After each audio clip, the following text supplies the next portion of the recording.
શું તમારા ઘરમાં અચાનક ઘુવડ દેખાય છે? શું તે ધન, ભાગ્ય અને માતા લક્ષ્મીનું આગમન છે કે પછી કોઈ અશુભ સંકેત?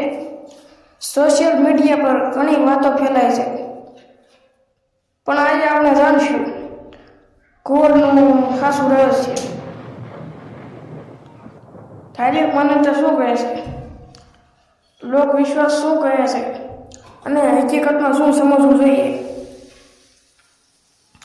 આ વિડીયો અંત સુધી જરૂર જોતા રહેજો, કારણ કે છેલ્લા હું એક એવી વાત કહીશ જે મોટા ભાગના લોકો જાણતા નથી.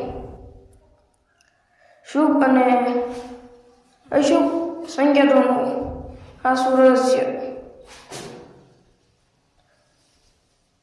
નમસ્કાર મિત્રો, જય માતાજી.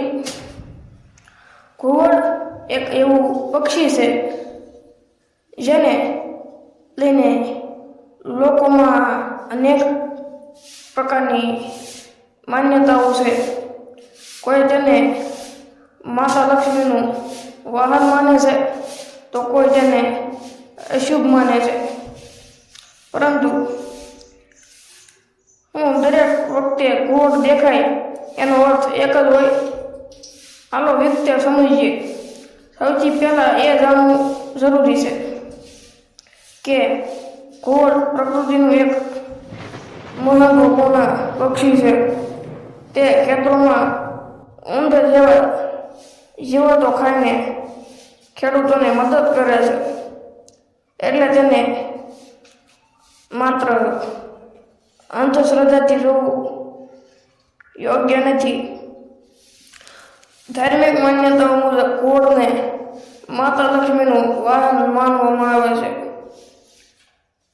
તેથી કેટલાક લોકો માને છે કે જો ઘુવડ શાંત રીતે દેખાય અથવા મંદિરની આસપાસ જોવા મળે તો તે સમૃદ્ધિ અને શુભતાનું પ્રતીક હોઈ શકે. બીજી તરફ કેટલીક લોકમાન્યતાઓમાં કહેવામાં આવે છે કે જો ઘુવડ વારંવાર ઘરની આસપાસ અવાજ કરે તો કોઈ પરિવર્તન આવવાનું સૂચન હોઈ શકે. પરંતુ આ વાતોનો કોઈ વૈજ્ઞાનિક પુરાવો નથી. તેથી માત્ર આવા સંકેતોને આધારે ડરવું જોઈએ નહીં. ઘુવડ મોટા ભાગે રાત્રે સક્રિય રહે છે. દિવસે તે સૂવે છે અને રાતે જાગે છે. રાત્રે તેનો અવાજ સાંભળવો સામાન્ય વાત છે. ઘણા લોકો તેને અશુભ માને છે, ત્યારે હકીકતમાં તે તેના સ્વાભાવિક વર્તનનો ભાગ છે. જો ઘુવડ તમારી ઘરની આસપાસ દેખાય તો ગભરાશો નહીં. તેને નુકસાન ન પહોંચાડો. દરેક જીવ ભગવાનની રચના છે અને પ્રકૃતિમાં તેનું પોતાનું મહત્વ છે. ઘણી વખત લોકો કહે છે કે ઘુવડ દેખાય એટલે ધન મળશે, પરંતુ આજે સમૃદ્ધિ, મહેનત, સારા કર્મ અને ભગવાન પ્રત્યેની શ્રદ્ધાથી મળે છે. માત્ર કોઈ એક સંકેતના આધારે જીવનના નિર્ણયો લેવા યોગ્ય નથી.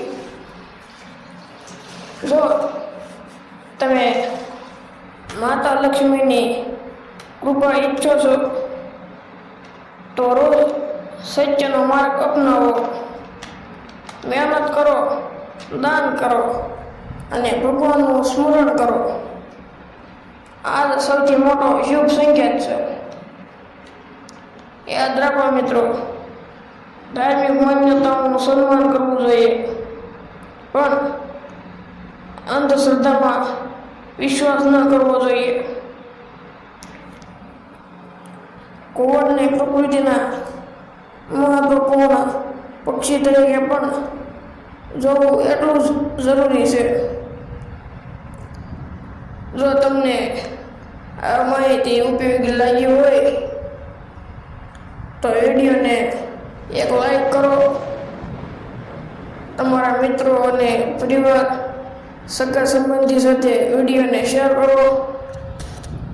આવી ધાર્મિક તથા જ્ઞાનવર્ધક માહિતી માટે અમારી ભક્તિ સાગર ચેનલને સબસ્ક્રાઈબ કરો. કમેન્ટમાં જરૂર લખો જય માતાજી.